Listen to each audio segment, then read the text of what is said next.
Virginia Marie Bouvier, Chapter 6, Part 3. In his ramblings, however, Chpt detailed how he managed to obtain Isidora's treasured wedding gown. He wrote that when he and his companions were about to leave, Princess Solana went into her room and came out carrying the various articles of adornment that constituted her wedding dress. Saria immediately offered to purchase them. I laid a $10 gold piece on the table, but she laughed at me and felt indignant at my presumption, wrote Cerruti. Sorry if I mispronounce these names. Nothing daunted, I offered her another drink, he continued. Cerruti distracted her a bit, discussed the princess's drinking habits with a 30-year-old man named Bill, whom he later described as Isidora's son, offered Isidora yet another drink, and returned to the subject of her wedding dress. Finally, Cerruti got his way. He offered Isidora $24 and the rest of the brandy contained in the bottle. According to Cerruti, she accepted my offer, and I thus became the happy possessor of a sacred relic of days gone by. Unquote. Isidora's wedding dress can be seen as a metaphor for indigenous syncretism and acculturation. The materials that constituted the gown, bones and shells, were prominent in indigenous cultures along the coastline of Alta California. She tied these native materials together to give shape to the garment she wore for the Christian sacrament of matrimony. Cerruti's somewhat romantic description of the care and beauty of the gown suggests Isidora's real or imagined pride in marrying Chief Solano, who had kidnapped her from her family, and participating in the marriage contract, a contract that had not existed in her own society. Cerruti's description of his subsequent disposition of Isidora's wedding dress is a poignant reminder, of how matrimony was an institution at the service of conquest. As a new generation of conquerors, the historians who inscribed earlier conquest entered the picture. They too appropriated the symbols, relics, and anecdotes of days gone by, transforming abduction into romance, resistance into cooperation, criticism into intoxication, and disease into promiscuity. The Franciscans relied on a range of enticements to encourage procreation and Christian marriage. On the one hand, they tried to make marriage and family life attractive to the Indians. Food, clothing, and shelter improved dramatically for those who chose marriage. Lorenzo Acesaria, the Christianized neophyte who sang in the Santa Cruz Mission choir, noted that the Indians with families were given meat. Once married, neophytes could keep chickens and their eggs. Physical accommodations were qualitatively better for wedded pairs. The single men and women were confined to their respective dormitories until they contracted marriage, when they were permitted to move to separate homes in or near the mission compound. In some of the missions, such as San Jose, rows of whitewashed, tiled adobe huts with a near and comfortable appearance were allowed only to the married person and the officers of the establishment, unquote. Even so, wrote Beachy, it was not every hut that had, quote, a white face to exhibit. because lime given only to families who exhibited industry and good conduct. Offer huts were built for couples among the other Indian houses in the village near the mission. Furthermore, the priests gave married couples greater freedom of movement than their unmarried neophyte counterparts. Marriage Indian girls the offered Indian girls the opportunity to escape confinement in the Monahero at the San Francisco mission. Female newlyweds left the supervision of the guards and moved to the rancheria located, quote, 100 paces from the mission buildings and consisting of 8 long row houses. The physician George Langsdorff described this situation at San Francisco Mission. As soon as a girl marries, she is free and, quote, lives with her husband in one of the villages of Indians belonging to the mission, called Los Rancheros. The friars hoped that allowing the married couples this bit of freedom would bind their converts more closely to the establishment and spread their religion more securely and extensively. Marriage also offered neophytes the possibility of companionship with members of the opposite sex, such as companionship with was discouraged by the gender division of work, worship, and relaxation at the mission's Beachy wrote of how during the day the occupations of men and women, quote, led to distinct places, which allowed the Indians of different sexes to enjoy very little of each other's society unless they formed a matrimonial alliance. Women who failed to respect the sanctity of marriage or to comply with their duty to procreate suffered severe punishments designed to ridicule them before the community at large. Miscarriages, abortions, sterility, concubinage, and neglect of one's child all warranted public sanction at San Gabriel Mission. Father Jose Maria Zalvadia, having discovered that Gabrielino Indians were killing the, quote, children born to the whites, believed that all miscarriages were intentional. When a woman gave birth to a stillborn infant, she was punished. Her head was shoved in, she was flogged for 15 days, irons were put on her face for 3 months, and she was forced to, quote, to appear every Sunday in church on this steps leading up to the altar with a hideous painted wooden child in her arms. The public penance of carrying a wooden doll was a typical punishment for women whose pregnancies ended in miscarriage.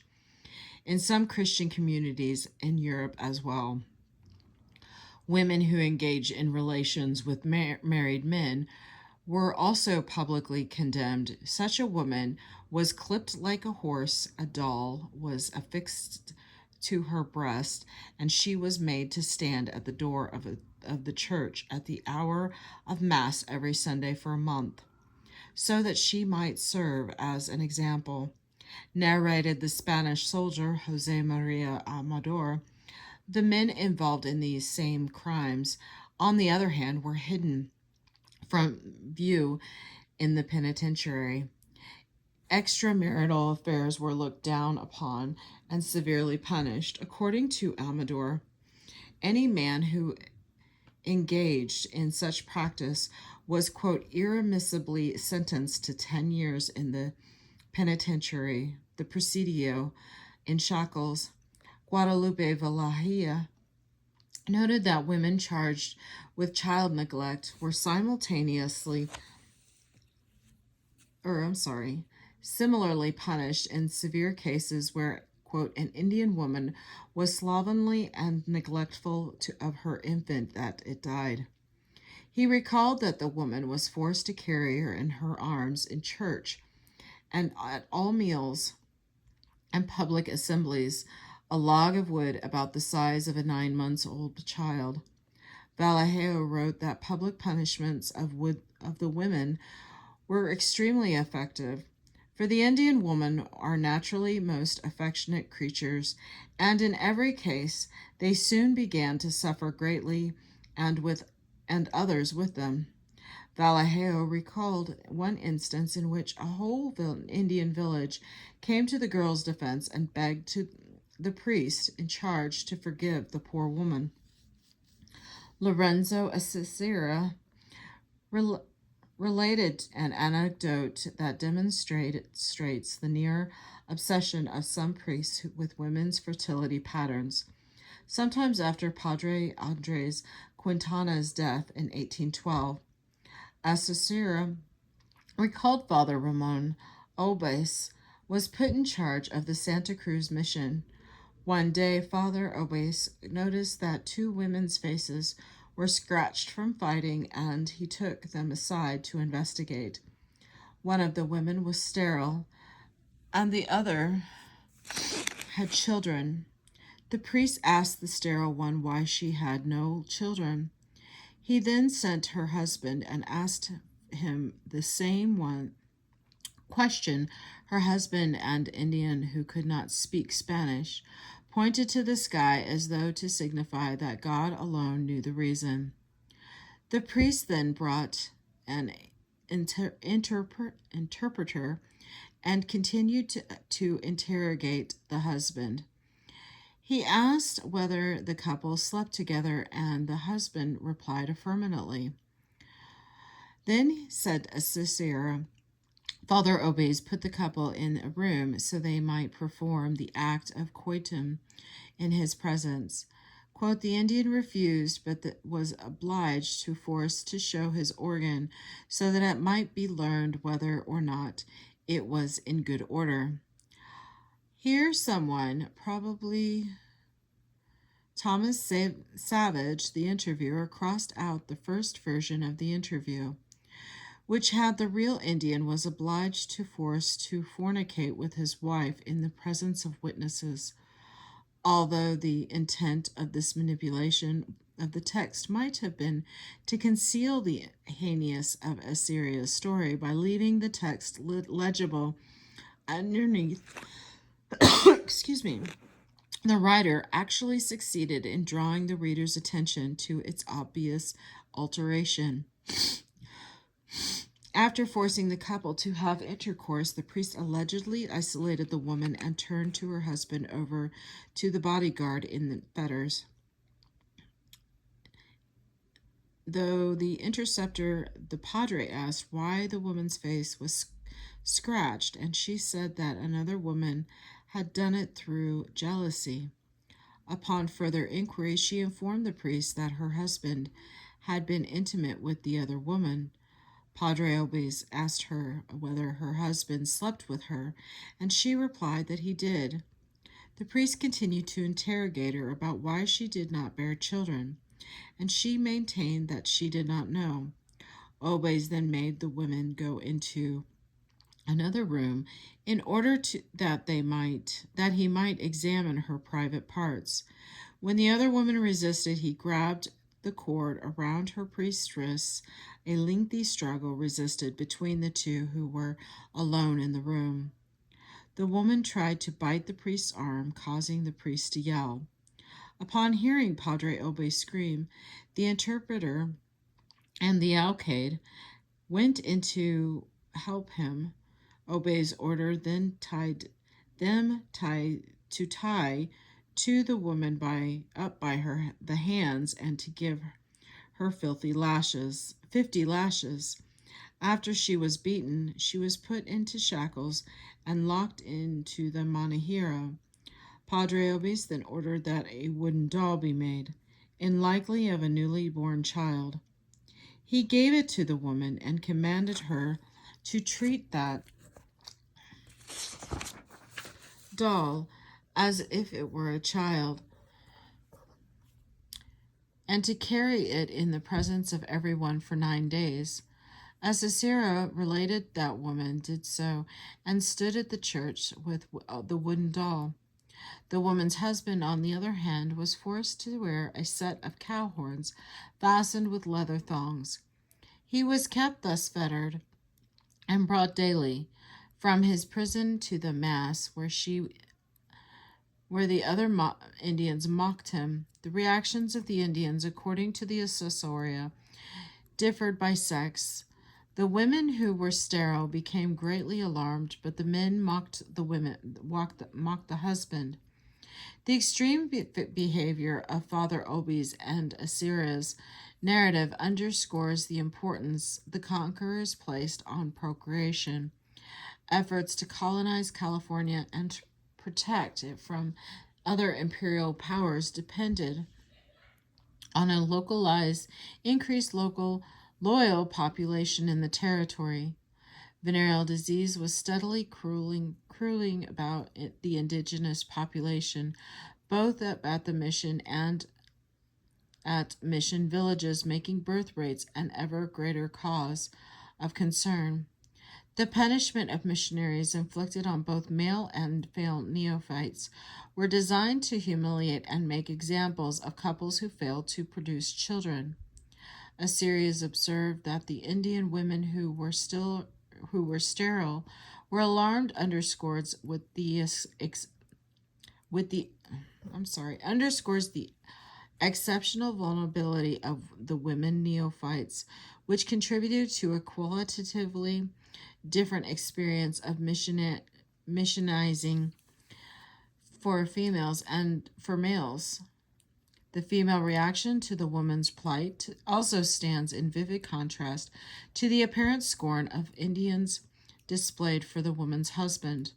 Although a Ohlone culture valued monogamy and fidelity in marriage, Ohlone men were sometimes allowed to have a second wife in another village if the first wife failed to bear children.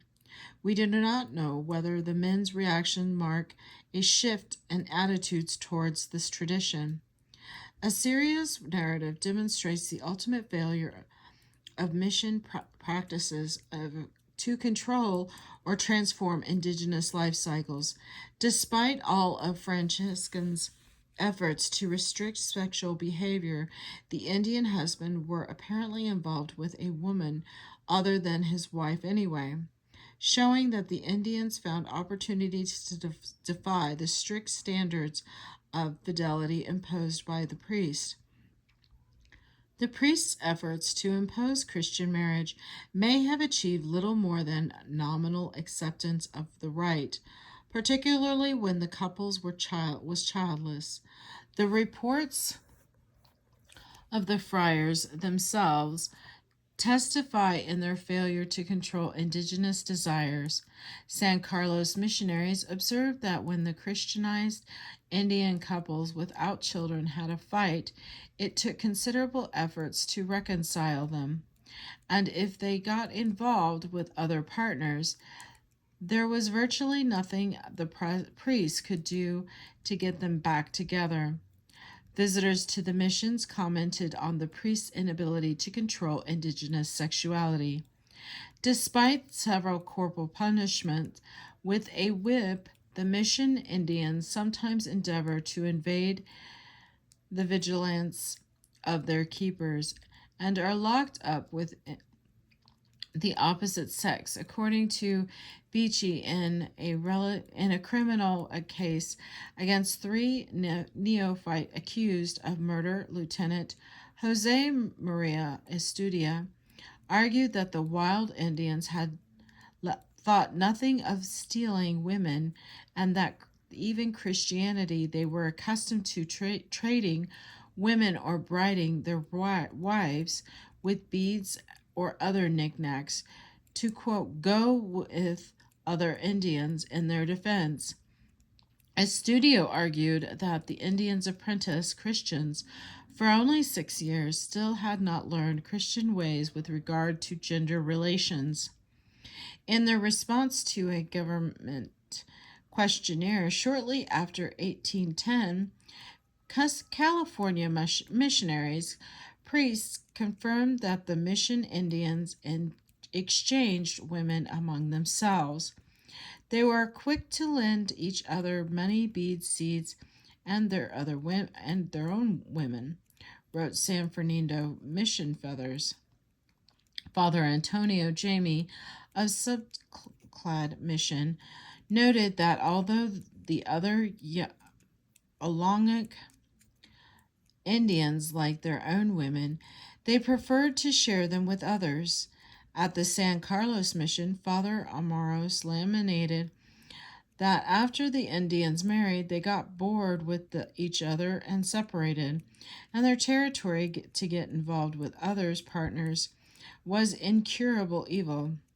The mission Indians themselves provided the clearest evidence that the exchange of wives among neophytes and Gentiles like continued into occur well into the mission period.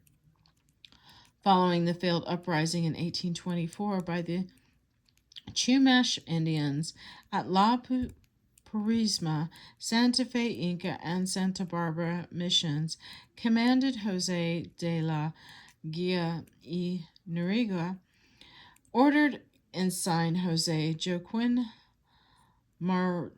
Maturina to interrogate some of the mission Indians. Among the question put to them was one regarding the behavior of married men toward their wives.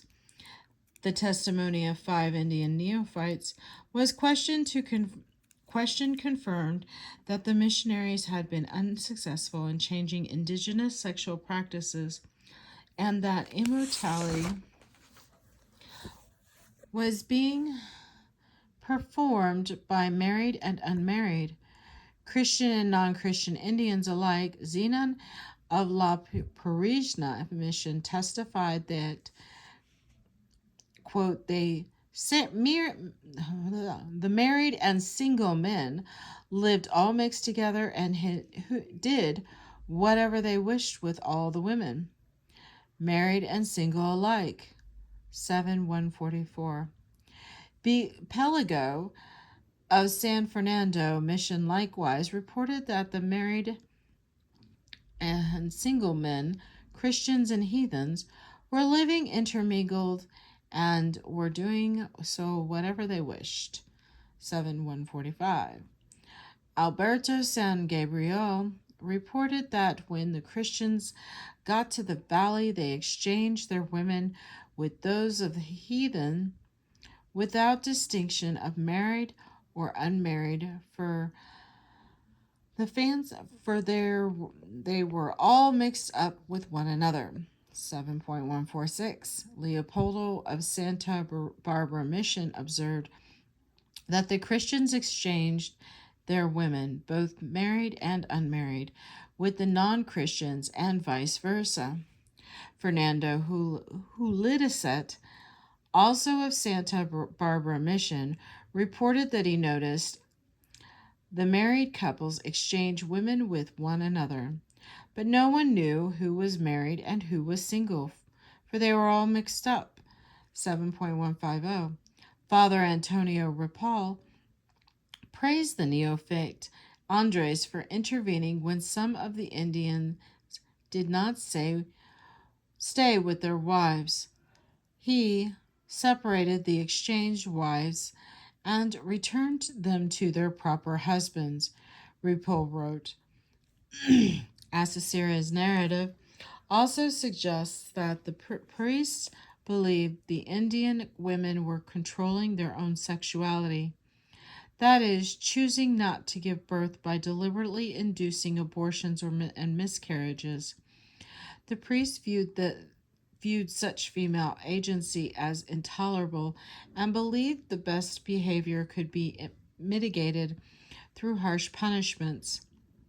Although venereal diseases and other epidemics aggravated by close living conditions at the missions played a part in declining birth rates, missionaries asserted that an undetermined but significant number of Indian women were choosing abortion over mission life for their children. The historian Bancroft Bancroft noted that many Indian women sought to prevent childbirth by the use of the thorn apple. In their response to the 1812 questionnaire, the missionaries at both the Santa Clara and Santa Jose missions decided the practice of abortion as the dominant vice among the Coratonian women. The friars from San Jose wrote that adherence to the practice of abortion by the female neophytes at their mission was the main reason for low birth rates. In 1810, Father Moreno Parias reported that the La Perushma mission farther south, nearly all of the Indian mothers gave birth to dead infants. The priest at La Perushma mission expressed dismay and bewilderness at the unhealthy to control the number of stillbirths, some 2 or 3 a week. Among the Kamash, women farther parite, I don't know what that says, Perirares, noted that the large number of miscarriages had excited our patients in this year, and he has grieved us deeply. Initially, he observed the priests had believed that the large number of stillbirths were due to the difficulties of childbearing, but they were unable to discover the origin and motives of such deplorable happenings. According to the Parias, neither instruction, preaching, nor punishment could dissuade the women from begetting stillborn infants. The anthropologist James Sandoz argued that in the case of the Chumas, abortions and infanticide represented the continuation of pre-mission patterns in which the Chumash women routinely killed their firstborn in the belief that failure to do so would prevent them from having further children. Similar studies of the pre-mission practices among other groups are needed to facilitate interpretation of the meaning of the practice in particular local context. Some other historians and contemporary observers attributed low birth rates among Indian women not to abortion, but to the nature of the Indians themselves. In a report in 1791, the engineer Miguel Catsano asserted that fertility rates were much greater among Spaniards and those of mixed blood among the Indians. He suggested that the Indian women procreated much less when they are reduced to civilized life or less wild existence. Costanza noted that as progressive generations intermarried, the children would become whiter and would lose their indigenous identities. Since they are reared among Spaniards and their language, habits, and customs no longer differ from ours, Hubert H. Bancroft contrasted that the fertility of Hispanic women with that of their native counterparts had found the latter to be lacking. According to Bancroft, Hispanic women bore an average of 10 children. California families of 20 or 25 children were not uncommon. In the decade from 1800 to 1810, an average of 68 marriages per year were performed among neophytes, and indigenous families averaged just over 1 child per family. Bancroft observed that Indian women were, quote, naturally found very fecund. I can't tell what that word is. Were very fecund. In part of low birth rates at the museums, may also have been related to Christian practices that interrupted indigenous ceremony life. The curtailment of traditional indigenous ceremonies thought by the priests by the idolatries probably inhabited the transformer of information that was essential to pregnant women. The anthropologist Florence Chpt addressed the possibility in the autobiography she recorded for Delphina Coron.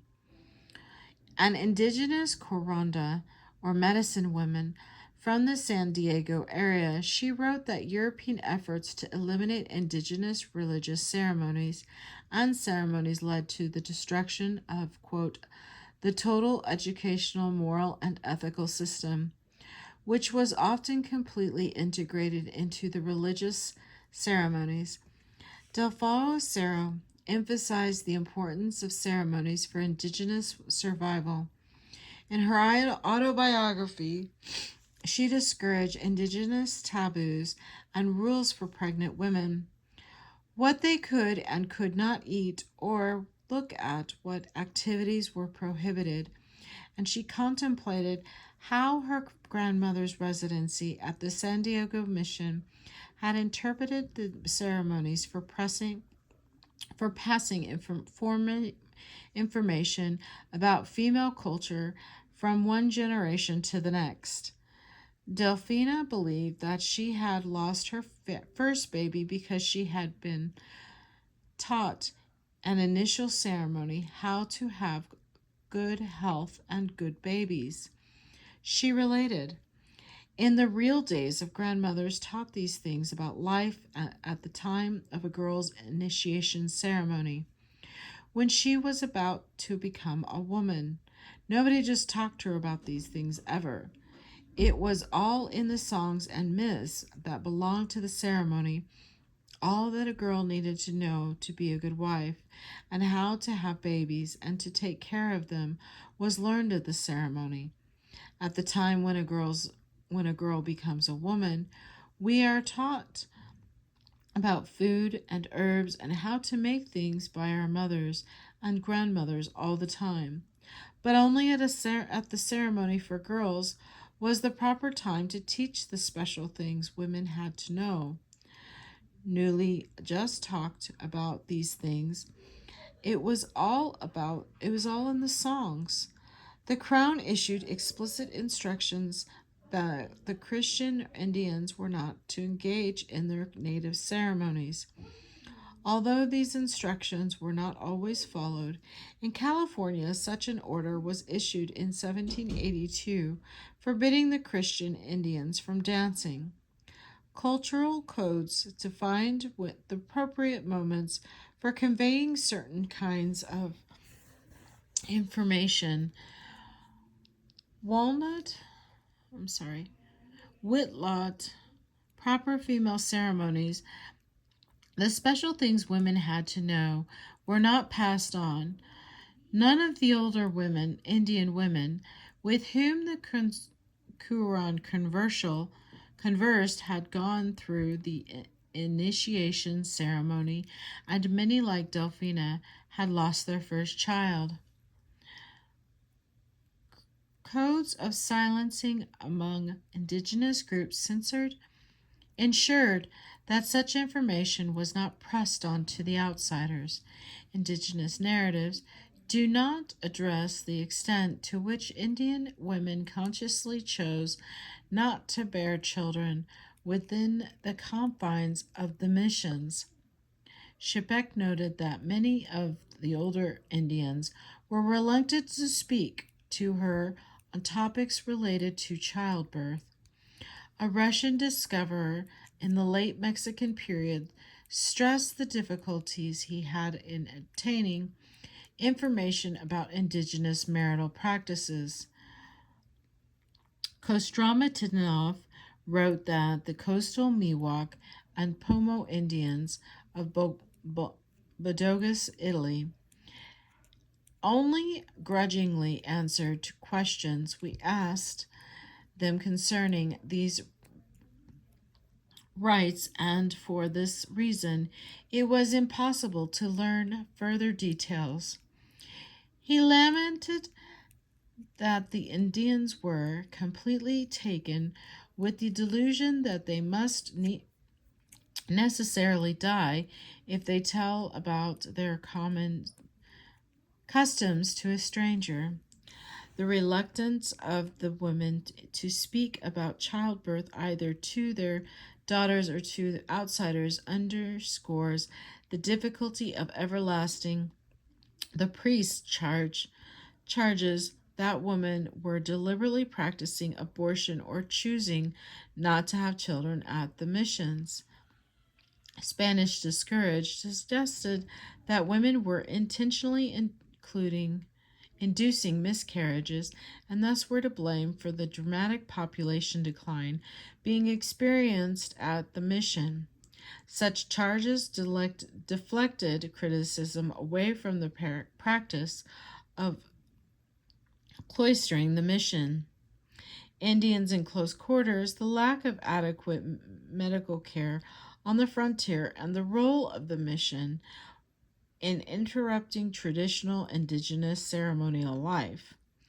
Finally, Asaria's narrative illustrates how conquest was tried to not notions about sexuality and marriage, and how the Franciscans used sexuality to reaffirm their power over a conquered population.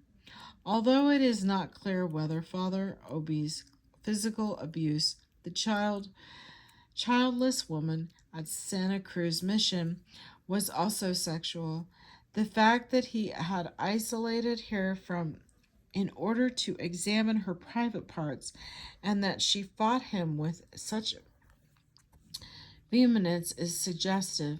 The priest's actions were at a minimum psychologically abusive to the woman, her husband, and the Custonan community at and around the Santa Cruz mission. They served as a reminder of the Indians under their powerlessness to challenge the conqueror's actions or to act redress of any kind. Such violence against native women reinforced the power of the Spaniards by creating despair among, and as the anthropologist Douglas Monroy has written, by causing the vanquished to internalize the power relations, unquote, of the conqueror and the conquered. This gender-speaking violence was veiled in secrecy, but it is formed part of the fabric of the conquest of intimacy. It occurred both inside and outside of the mission compound, and although it caused concern among some crown ecclesiastical and military authorities, efforts to stop it proved largely ineffective. Neither the presence of Hispanic women nor legislative efforts to control the violence against women seem to have rectified the situation, and the political will to control such violence was negligible.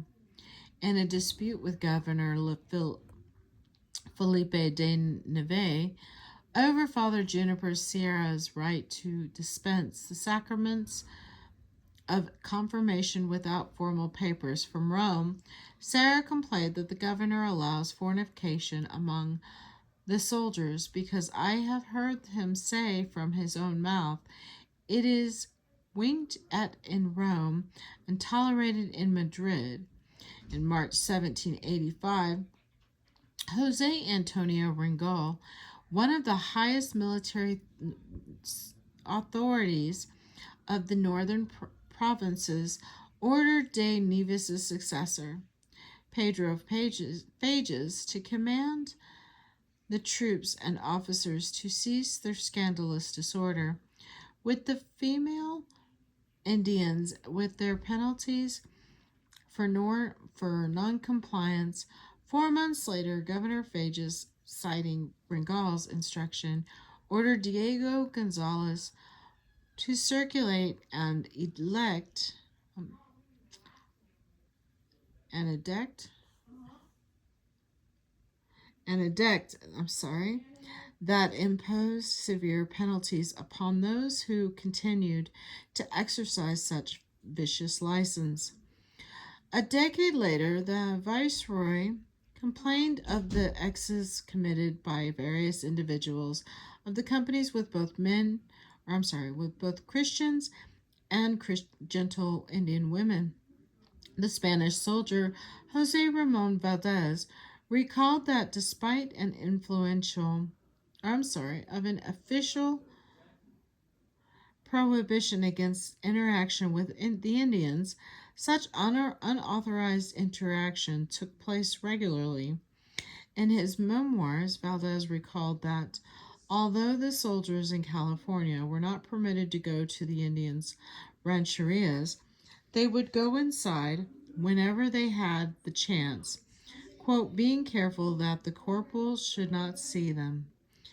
He observed, I have no doubt that some went to seek relations with the Indian women, but I myself had nothing to do with such things. The friars themselves were not exempt from abusing Indian women as at the missions, but such internal matters rarely became public. Though incidents of missionary immorality were and unknown, Spanish colonial texts are silent on this topic, and female testimony is virtually nil. Foreign visitors who might have addressed this issue trembled not to. Completely dependent on a missionary hospital for survival on the isolated frontier, they sometimes criticized the mission system, but rarely did they formulate specific direct charges against their hosts. Two indigenous narrators, Lorenzo Escisar and Fernando Librado, Kitpatwat broke the silence surrounding the abuse of female nymphites. As we have seen in this narrative, Lorenzo Escisar was careful not to make any specific charges against Father Ramon Obes. Elsewhere in the narrative, however, he described Obes' predecessor as Santa Cruz Mission, father of Gyi Tabodes, whose very amorous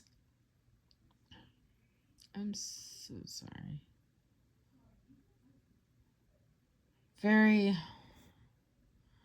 amorous nature, unquote, sorry about that, I got lost, led him to embrace and kiss the Indian woman.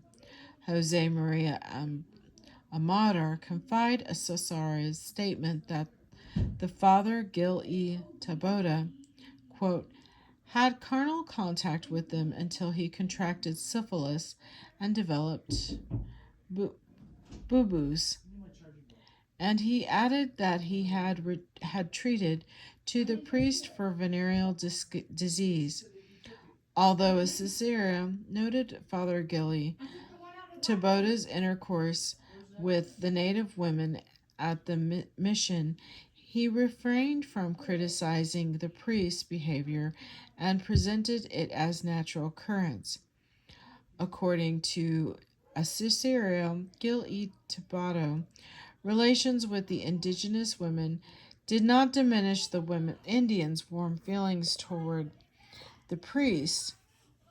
Tabodes, he wrote at length and came to be greatly loved by all the Indians, especially by the Tulasinas, whose language he understood to some extent, despite Asira's claim to speak for all of the Indians at the mission. However, his comments rendered virtually invisible The separate female experience of sexual vulnerability, his evaluation of Gilly Taboda may have been colored by the fact that it was Gilly Tabodas who began teaching the prayers in indigenous languages to the young Indian boys so that they would make them understand them well.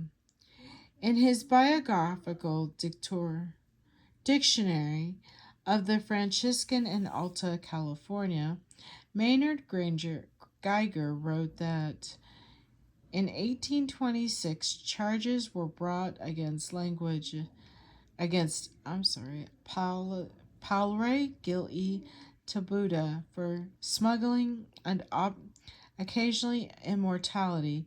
However, most California historians, including Bonecroft and Englehart, had made light of such charges. Assyria's account suggests that seeds of rebellion were nothing by Franciscan efforts to control indigenous sexuality. On October 12th, 1812, I'm sorry, I can't see that word, neophytes at the Santa Cruz mission joined together to implement a plot to poison Father Amaris Quintana. Publicly, Quintana's subsequent death was not intentionally attributed to malfeasance. The presidential officer noted that before witness, the cadet examined the barely and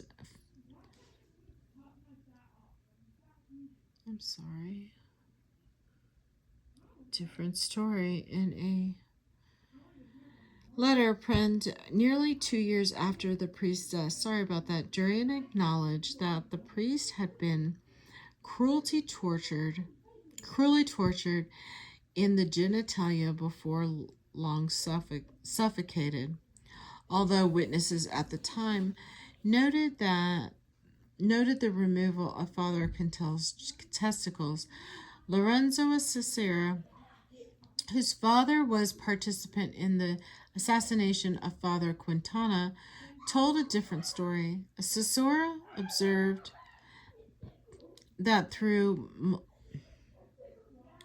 molesty they did not reveal the fact and buried the bodily, with everyone convinced that the death had been due to natural causes. Assyria related in geographic detail the prominent plans to enact revenge upon the priests, first by poisoning him and then by cutting off his testicles. Scholars have debated the exact nature of what was done to Father Quintana before he was killed. Dois Nunes recently criticized Edward Castilla for accepting a valid Assyria's description of a double castration of the priest, which Nunes believed to be pure nonsense, totally without medical validity. He encountered with the conclusion of Father Nerosos Durian, believing that Quintrana was not castrated and that his genitalia was severely manhandled but was sufficiently to leave any obvious wound, let alone such a severe one that would have been produced by double castration. Yet such debates, while important in establishing to the extent possible the nature of what happened, seem to lose track of a larger picture. Regardless of the many of the truth of the details, Asura's account speaks to a greater truth regarding indigenous interpretations of mission life. Symbolically, the assault on the priest's sexual organs mirrored indigenous feelings of violation, poisoning, sexual mutilation, castration, and suffocating may be read as metaphorically appropriate responses to missionization. Each act mirrored the policies imposed upon the mission Indians. The Indians had been inoculated with values that poisoned their lifestyles. Their sexuality had been more manipulated by orthodox teachings, lifestyles. Their sexuality had been manipulated by other orthodox teachings that severely regulated sexual intercourse among them and demanded the separation of women from men. The Indians had been castrated literally by discase and restriction, and figuratively by the low role in neutral beings who were being denied full human agency. Finally, people who were used to living, in and with the elements were housed unless lock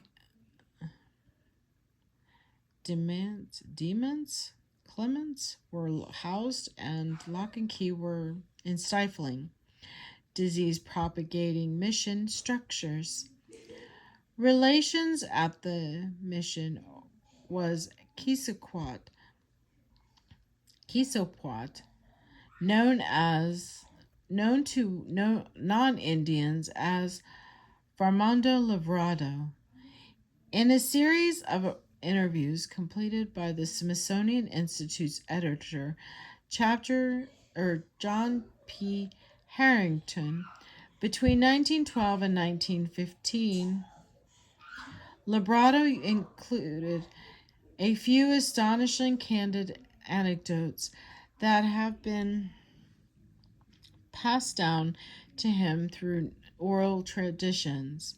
The vehicle of storytelling and the interval of time that had passed following the incidents he described, as well as the shift toward more modern 20th century Moors, allowed Librado to speak with greater frankness than would have been acceptable in the carrier Victorian era. In addition, Librado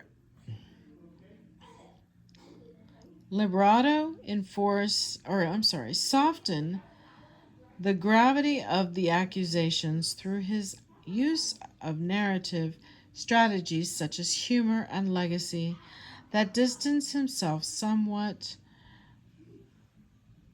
from the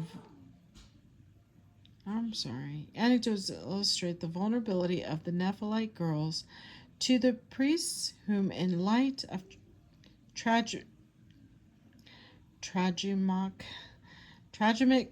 way, Librado recalled telling a friend, "I was confined twice, baptized once, and the best of it is that Fr. Jimenez used to get on top of my grandmother.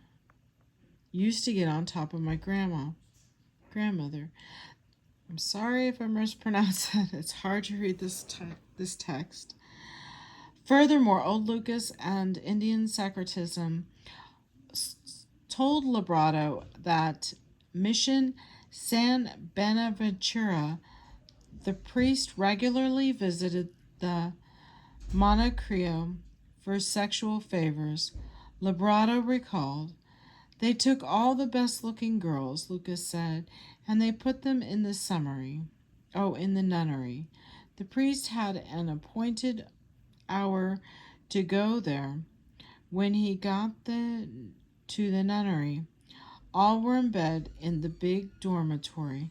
The priest would pass by the bed of the superior Macesidum and tap her on the shoulder, and she would commence singing.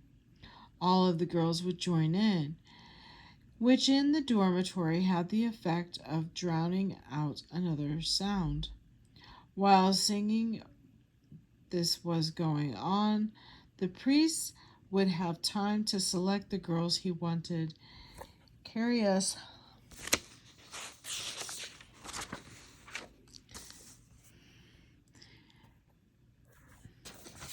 I'll make sure it says it right.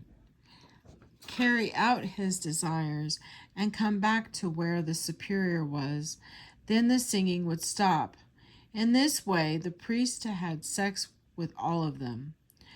Some from the superior all the way down the line. It may be that it was some sort of game which had been concocted between the superior and the priest. Though Liberato made light of the innocent by suggesting that the singing was part of the game, his concluding comments betray the identification on the part of the mission Indians with the position of the women. When it came down to right, Liberato explained, the priest was law. Indians would lie right down if the priest said so, unquote.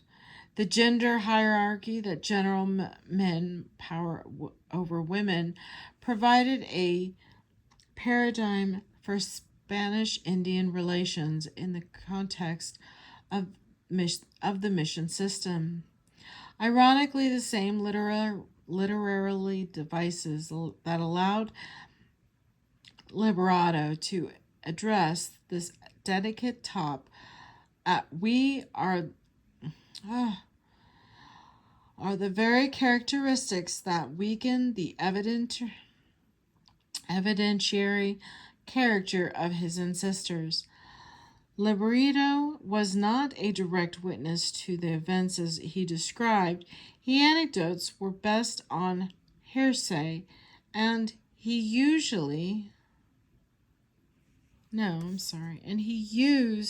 the informal vehicle of storytelling to convey his knowledge of the incidents. Yet the nature of gender-specific violence is such that it often lacks witnesses and thus makes it difficult to prove. What is perhaps more important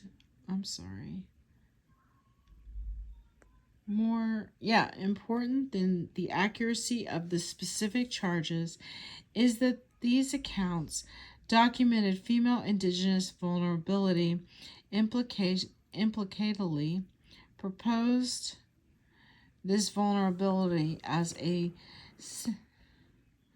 synecdoche for indigenous experiences at the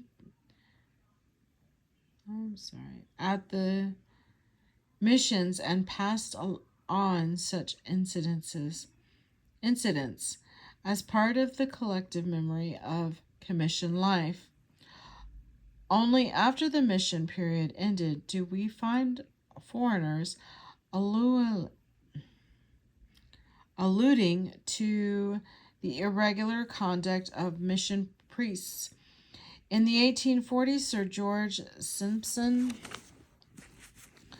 Governor-in-Chief of the Hudson Bay Company territories in North America, noted that his presence reverence of Santa Cruz finds peasant relaxation to say nothing of his book in a Sergilia of native beauties. Similarly, Bancroft designed the philosophy of the good men. Father Antonio Menendez, an army chaplain at the Santa Barbara, as men souls for heavens, but women for himself. In the conquest of intimacy, and the first manipulated sexuality to serve their needs, they criticize indigenous premarital, marital, and extramarital sexual practices and sought to transform those practices as a mean of controlling Indians at the mission. The discoverers and intelligence sex utility provided the knowledge underpaintings for the friars' Hispanicizing project in their Christianity of women and the Christian marriage of Indian couples and regulation of indigenous sexuality, the extremely personal issues of marriage and reputation, provided the Wi-Fi and yet inevitable on the surface were the threads of discounts, the the beam of sexual commented produced the fabric of resistance. This is the end of chapter 6, part 3. Thank you.